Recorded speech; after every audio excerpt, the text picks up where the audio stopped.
So let's begin in Luke chapter 3. Last time we covered verse 1 through 22, which covers the baptism experience.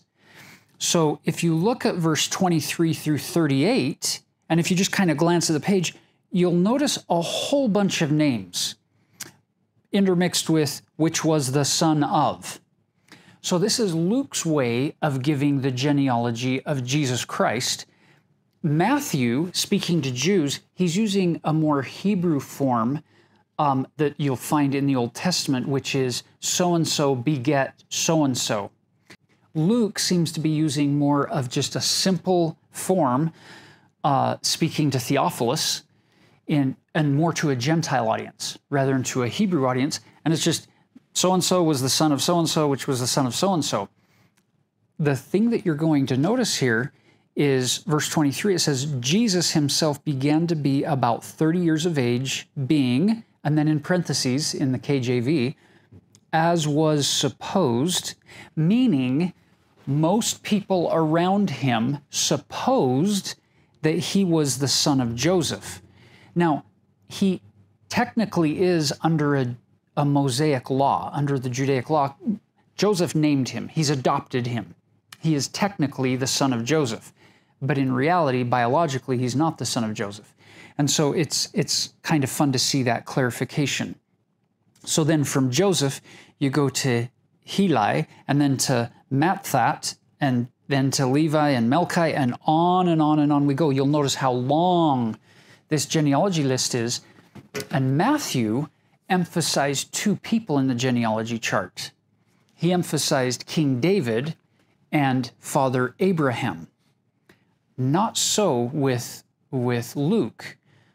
Luke isn't as enamored with King David because he's not speaking to a Jewish audience who loves King David, and Father Abraham is the father of all the faithful.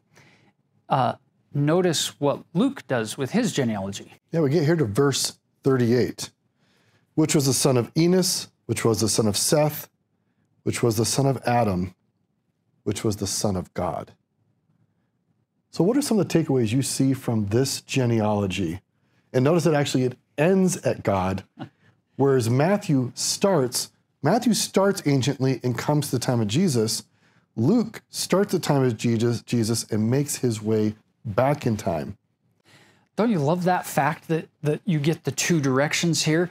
And where Matthew began with Abraham, you get Abraham in here in verse 34, Jacob, Isaac, Abraham, but then you go to Terah, or Thera in the Greek, his father, Nahor, and you just keep going back. I love that from Luke's perspective, speaking more to a Gentile audience, he is connecting Jesus Christ with God. Let me demonstrate it visually for a minute, what I think is one of the beautiful principles that comes from this. If you look at genealogy pedigree charts, here you get one line of Jesus going back generation upon generation upon generation, multiple back to Adam, who is a son of God. So you're showing this one line of a very big and very complex family tree that just keeps getting bigger, going back, until obviously they would all come back to Adam, of course. Here's the amazing thing. That's Jesus's genealogy through Joseph up to God. If you look at your own pedigree chart and you look at your own list of ancestors and the number and the volume as it goes back and keeps getting bigger and bigger, you have hundreds of ancestors. It was President Boyd K. Packer on one occasion who said, as big and as complex as your family tree may be, your spiritual genealogy chart only has two lines.